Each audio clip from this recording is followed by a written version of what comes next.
और भाई क्या हाल चाल।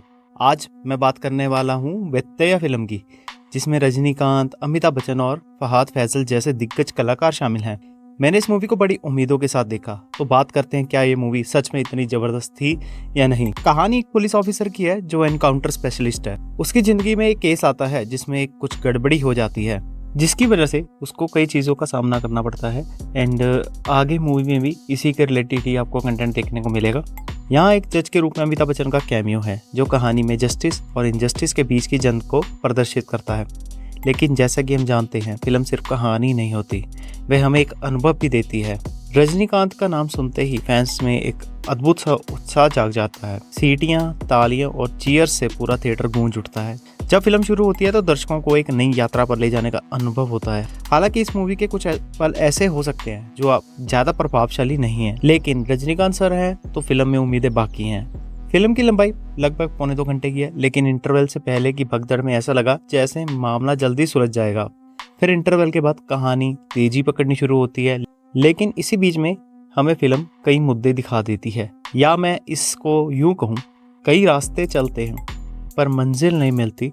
फिल्म में मुद्दे हैं पर बात नहीं बनती। फिल्म में इतने मुद्दे उठा दिए गए कि फिल्म का जो मेन कंसेप्ट था उसमें फिल्म आधे में जाके कहीं और ट्रैक पे उतर जाती है। फिल्म के अंदर जो मुद्दे डाले गए हैं उसकी वजह से फिल्म थोड़ी खिचड़ी सी लगती है। मेरे अगर आप कम टाइम के अंदर ज़्यादा कंटेंट डालते हैं तो ऐसा ही होता है। अगर मैं मुद्दों की बात करूँ तो ये कई ऐसे मुद्दे उठाती है, जैसे पुलिस और जज के बीच का संघर्ष, ड्रग स्मगलिंग, शिक्षा प्रणाली की खामियां। लेकिन कहीं ना कहीं ये सब थोड़ा सा बिखरा बिखरा लगता है, ऐसा लगता है जैसे खिचड़ी सी बना दी गई हो।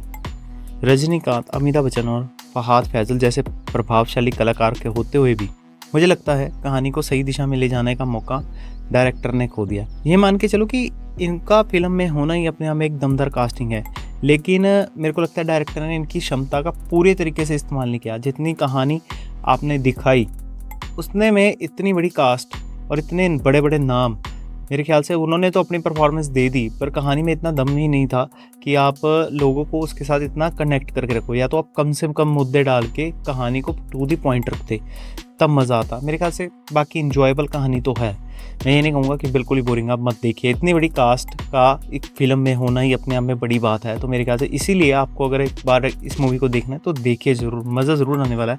वन टाइम वॉच है ये मूवी।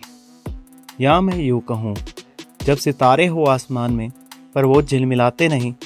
फिल्म में तारे तो हैं पर कहानी चमकती नहीं। फिल्म में कुछ हल्के फुल्के पल थे जो हंसाने में कामयाब तो रह रहे थे। आप रजनीकांत सर के एक मास अवतार का एक्सपीरियंस दोबारा कर सकते हैं। अमिताभ बच्चन सर की एक्टिंग का एक बार लुत्फ उठा सकते हैं। फहाद फैजल को एक बार फिर से पर्दे पर देख सकते हैं। इन तीनों का जो मेल है उसको आप ज़रूर इंजॉय करने वाला है इस मूवी के साथ। फिल्म की कहानी शुरुआत में तो पकड़ लेती है, लेकिन बीच में कहीं खो सी जाती है। जैसे कि हम सब जानते हैं, जैसे कभी कभी बहुत सारे मसाले डालने से सब्जी का स्वाद बिगड़ जाता है। रजनी सर का मास अवतार तो है ना, आप उसे देखिए, कमाल की मूवी है। इनके फाइट सीन तो जैसे एक महोत्सव की तरह होते हैं। तो ये था मेरा बेत्तैया मूवी को लेकर रिव्यू। हर फिल्म एक कहानी सुनाती है, हमें कुछ ना कुछ सोचने पर मजबूर करती है। कभी कभी जो चमकता है वो सोना नहीं होता, लेकिन हर कहानी में छिपा होता है एक नयापन, एक नया मोड़।